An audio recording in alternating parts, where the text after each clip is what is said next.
बिस्मिल्लाहिर्रहमानिर्रहीम। Dear students, अस्सलाम वालेकुम। स्टूडेंट्स, आज हम चैप्टर नंबर 6 फ्लूइड डायनेमिक्स का एक अहम टॉपिक इक्वेशन ऑफ कंटिन्यूटी को स्टडी करने जा रहे हैं। ये इक्वेशन ऑफ कंटिन्यूटी क्या है? असल में ये फ्लूइड के बारे में एक इक्वेशन है, एक कॉन्सेप्ट है, एक लॉ कह सकते हैं आप इसको, जिसमें हम इस चीज़ को डिस्कस करेंगे कि जो area of cross section of the pipe, जो पाइप का क्रॉस सेक्शन का जो एरिया है और जो फ्लूइड की स्पीड है, इन दोनों का अगर प्रोडक्ट लेते हैं तो वो हमारे पास कांस्टेंट आएगा। चलिए स्टूडेंट्स, हम इक्वेशन ऑफ कंटिन्यूटी को स्टार्ट करते हैं और इसकी स्टेटमेंट जो है वो हमारे पास है for an ideal fluid. Ideal fluid से मुराद है कि ऐसा फ्लूइड जिसकी विस्कोसिटी जो है वो बिल्कुल ज़ीरो हो, यानी उसमें विस्कस ना हो, नॉन विस्कस कह सकते हैं हम इसको, जिसमें हमारे पास आइडियल फ्लूइड के अंदर वाटर आ जाता है या फिर एयर आ जाती है।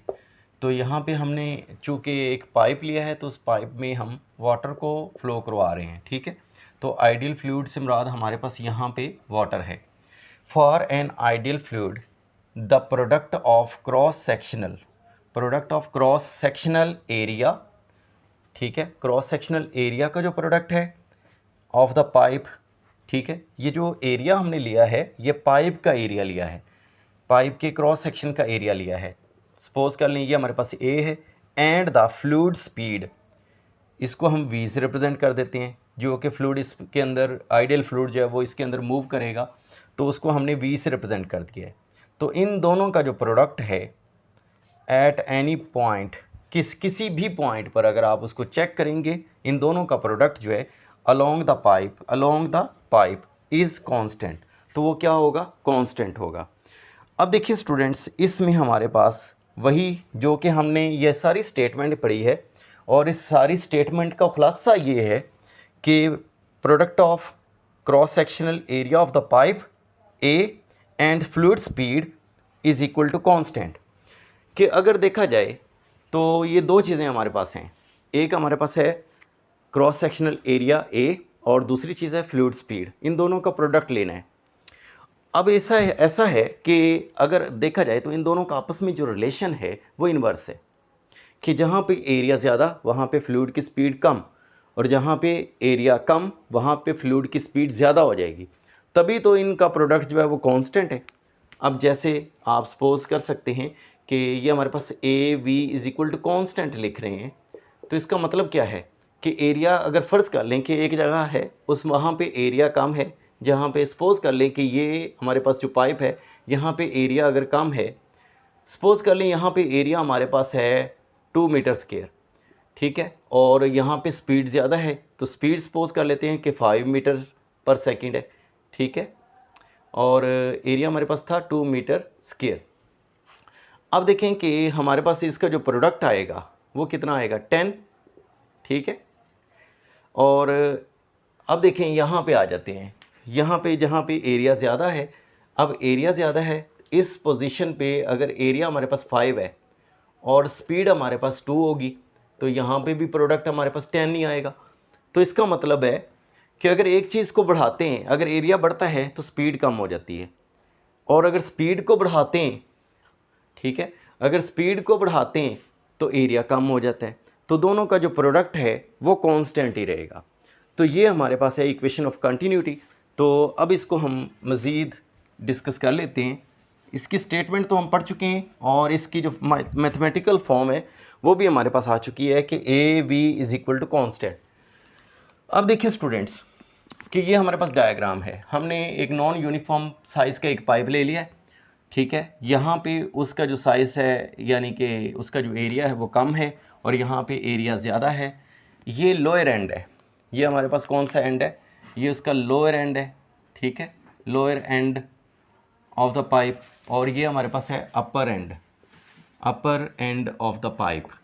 अब यहाँ पे हमारे पास जो एरिया है cross sectional area of the pipe वो A1 है, यहाँ पे फ्लूइड की जो स्पीड है वो V1 है, और यहाँ से लेकर यहाँ तक जितना फ्लूइड जो है वो मूव करता है, ठीक है, इन टाइम डेल्टा टी के अंदर, यानी डेल्टा टी टाइम के अंदर जितना फ्लूइड यहाँ से यहाँ तक मूव करके गया है, ये उसका डिस्टेंस है डेल्टा x1। और इसी तरह से अपर एंड पे भी हमने सेम सर्कमस्टांसिस के तहत कुछ पैरामीटर्स को डिस्कस कर रहे हैं। यहाँ पे हमारे पास एरिया जो था वो A1 है, तो यहाँ पे एरिया A2 होगा। यहाँ पे स्पीड जो है फ्लूइड की वो हमारे पास है V2, और यहाँ पे हमारे पास जो उसने फ्लूइड ने डिस्टेंस कवर किया है, ठीक है, इन टाइम डेल्टा टी के अंदर उसने जो डिस्टेंस कवर किया है वो हमारे पास है डेल्टा x2। तो अब इसकी एक्सप्लेनेशन की तरफ आ गए हम कि consider a fluid flowing through a non uniform pipe. तो अब जो पाइप का साइज़ जो है वो पहले ही हमने बता दिया, नॉन यूनिफॉर्म। तो किसी जगह से मतलब कि ये एरिया जो है इसका ज़्यादा है, वाइडर एरिया रखता है, और कहीं पे ये नैरो है, तो इसलिए हमने इसको नॉन यूनिफॉर्म साइज़ का एक पाइप कहा है। The flow in the pipe is steady. अब इसमें जो फ्लो है वो स्टेडी है, यानी कि तमाम पार्टिकल्स जो हैं उन्होंने एक ही क्रॉस सेक्शनल एरिया में से, मतलब कि एक जैसे ही जो अपनी उनकी जो मोशन है वो परफॉर्म करते हुए सब पार्टिकल्स ने एक ही जगह से गुजरना है। तो इसलिए इसका जो हमारे पास फ़्लो है वो स्टेडी फ़्लो है, जिसको हम स्ट्रीमलाइन फ़्लो भी कह सकते हैं या रेगुलर फ़्लो भी कह सकते हैं। अब देखिए स्टूडेंट्स, जो जो इसके पैरामीटर्स को हमने अभी डायग्राम में डिस्कस किया है, यहाँ पे हम लिख लेते हैं हेडिंग दे के बाकायदा।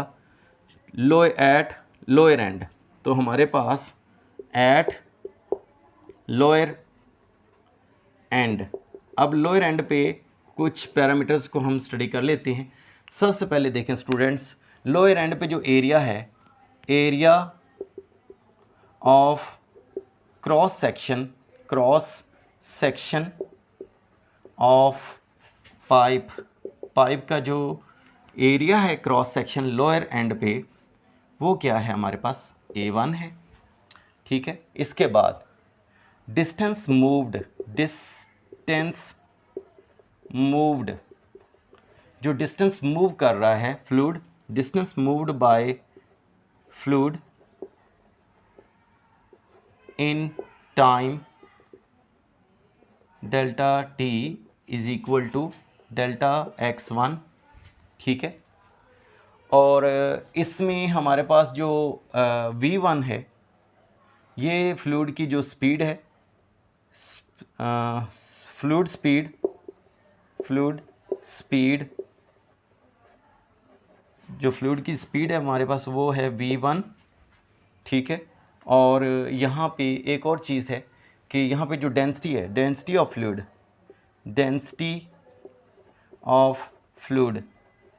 फ्लूइड की जो डेंसिटी है हमारे पास वो है रो वन। इसके अलावा यहाँ पे जो इसका मैस है, मैस कंटेंड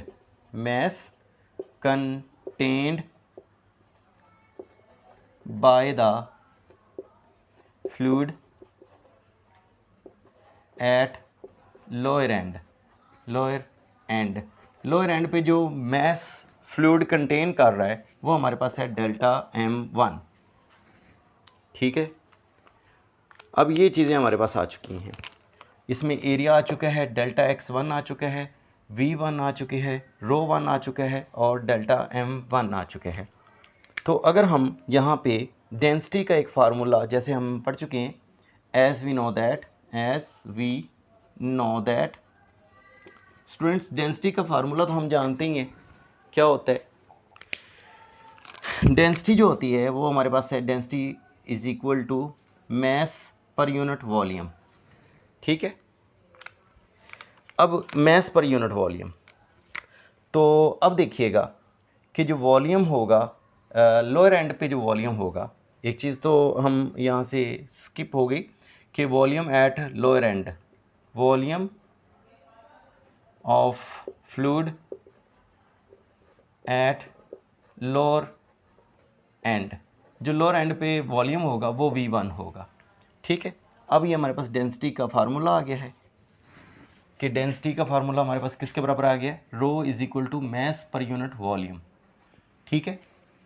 तो जैसा कि ये लोअर एंड के लिए हम इसको स्टडी कर रहे हैं, तो यहाँ पे ये रो 1 होगा फॉर लोअर एंड। तो लोअर एंड के लिए हमारे पास जो डेंसिटी है वो रो 1 है, मैस हमारे पास है डेल्टा m1 है और वॉल्यूम v1 होगा। तो अगर हम यहाँ से डेल्टा m की वैल्यू निकालते हैं, डेल्टा m1 वो किसके बराबर होगा, रो 1 v1। तो देखें स्टूडेंट्स, यहाँ पे ये जो वॉल्यूम आया है ये हमारे पास किसके बराबर होगा, चलें हम इसको ऐसे लिख लेते हैं, delta m1 is equal to rho 1 volume. Volume आमतौर पर 3 चीज़ों का प्रोडक्ट होता है, ठीक है, वॉल्यूम जो है वो 3 चीज़ों का प्रोडक्ट होता है। तो इसमें लेंथ, विड्थ और हाइट आ जाती होती है आम तौर पर। लेकिन अगर हमारे पास लेंथ और विड्थ की जगह पे हमारे पास एरिया मौजूद हो, लेंथ और विड्थ को मल्टीप्लाई करने से एरिया आता है ना, और यहाँ पे हाइट के बजाय हमारे पास डिस्टेंस है डेल्टा x1 है, तो इन तीनों को अगर मल्टीप्लाई करें तो हमारे पास वॉल्यूम आ जाएगा v1। तो जहाँ पे v1 लिखा हुआ है वहाँ पे हम ये पुट कर सकते हैं a1 डेल्टा x1। अब देखिए स्टूडेंट्स, ये डेल्टा x1 क्या है, यहाँ से लेकर यहाँ तक का डिस्टेंस है। तो एक फार्मूला हम पहले भी पढ़ चुके हैं, एज वी नो दैट, कौन सा फार्मूला हम पहले पढ़ चुके हैं कि s is equal to v cross t, distance is equal to velocity of time होता है ना, सॉरी इसमें हमारे पास जो वेलोसिटी है, वेलोसिटी असल में डिस्टेंस ओवर टाइम है। तो अब हम यहाँ से डिस्टेंस अगर निकालना चाहते हैं, डिस्टेंस यहाँ पे सपोज कर ले हमारे पास क्या है, डेल्टा x1 ओवर टी, और ये हमारे पास है वेलोसिटी। तो अब हम अगर यहाँ से डेल्टा x1 निकालना चाहते हैं तो ये वेलोसिटी को टाइम से मल्टीप्लाई करना पड़ेगा। तो वेलोसिटी हमारे पास v1 थी ना, तो इसलिए हम यहाँ पे v1 लिखेंगे। तो इसका मतलब ये हुआ कि जहाँ पे ये डेल्टा x1 लिखा हुआ है, डेल्टा x1, अब डेल्टा x1 की हमने वैल्यू निकाल ली है कि जहाँ पे डेल्टा x1 लिखा है ना, डिस्टेंस जो हमने लिया था यहाँ से लेकर यहाँ तक जो डिस्टेंस है मूव किया है फ्लूइड ने इन टाइम डेल्टा t, तो वो हमारे पास किसके बराबर आ गया है, वो डेल्टा x1 किसके बराबर आ गया, v1 क्रॉस t। अब ऐसा करते हैं कि ये जो डेल्टा x1 की वैल्यू है इसको हम इस ऊपर वाली इक्वेशन, इसको कोई नाम दे देते हैं, इक्वेशन नंबर 1 में पुट कर देते हैं। तो लिख लेते हैं put value of delta x1 in equation number 1। अब देखें कि हमारे पास ये क्या रिलेशन बन जाएगा, delta m1 is equal to rho 1 a1, और ये डेल्टा x1 की वैल्यू पुट कर देंगे v1 इंटू टी।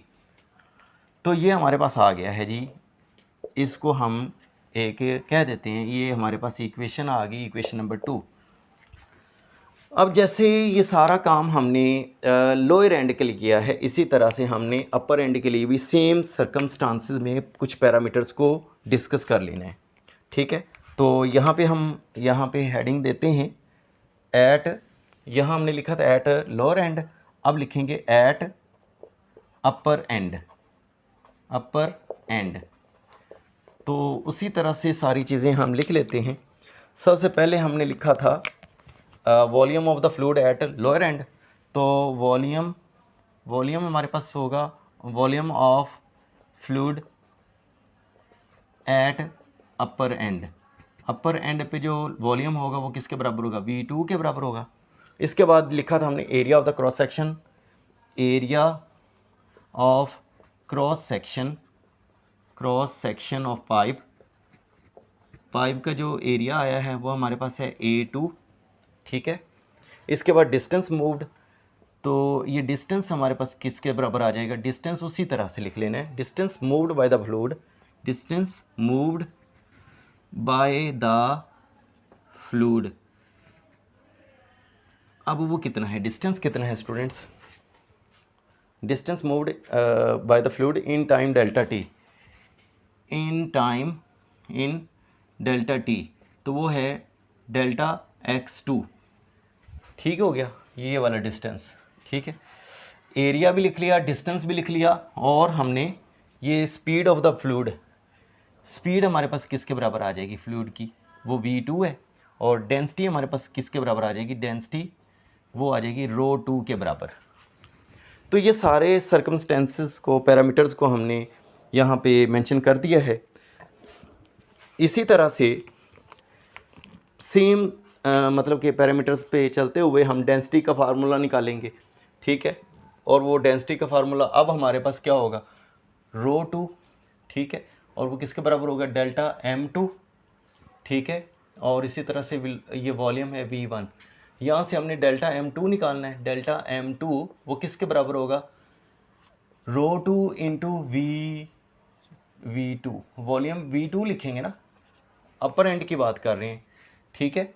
तो अपर एंड पे हमारे पास वॉल्यूम क्या है, V2 ही है, ठीक है। अब देखें यहाँ पे V2 की जगह पे हम क्या पुट कर सकते हैं, जैसे हमने V2 यहाँ पे V1 के लिए हमने क्या किया था, V1 वॉल्यूम V1 के लिए हमने एरिया और डिस्टेंस मूव्ड को आपस में मल्टीप्लाई किया था। तो यहाँ पर भी एरिया A2 और डिस्टेंस मूव्ड डेल्टा X2, इन दोनों को मल्टीप्लाई करेंगे तो हमारे पास ये वॉल्यूम है।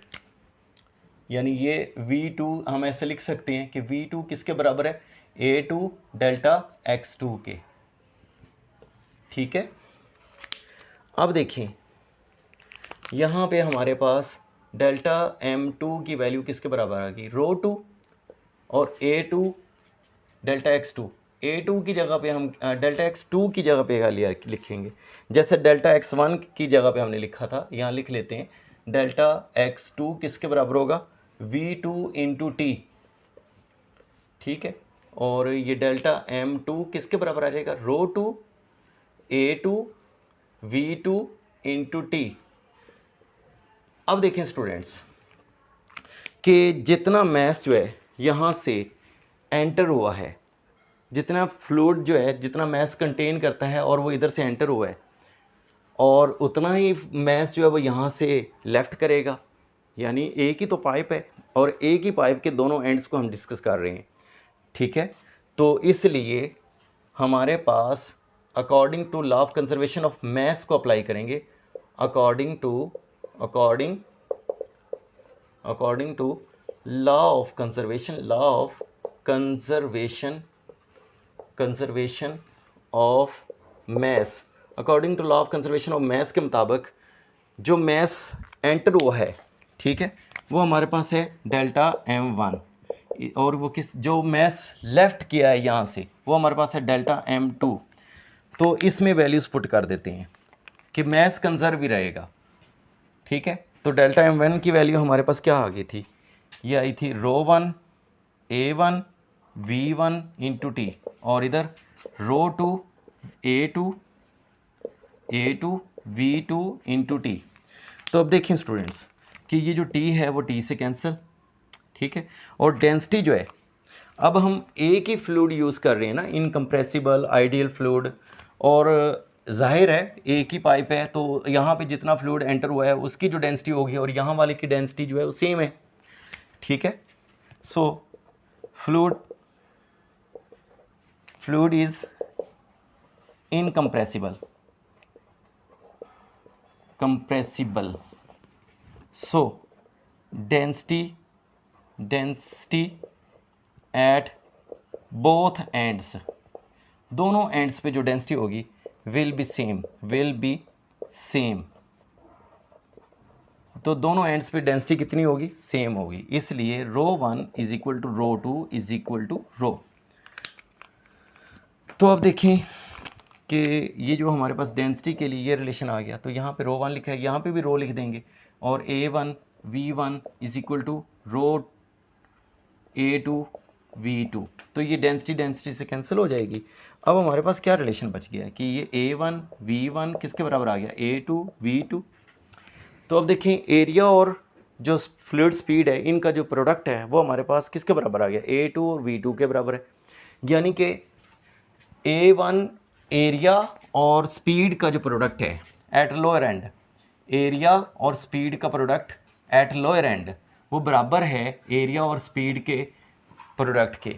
यानी इसका मतलब है कि एरिया और स्पीड को यहाँ पर मल्टीप्लाई किया जाए तो वही आंसर आएगा जो यहाँ पे आएगा, क्योंकि यहाँ पे एरिया कम है और स्पीड ज़्यादा है, और यहाँ पे एरिया ज़्यादा है और स्पीड कम है।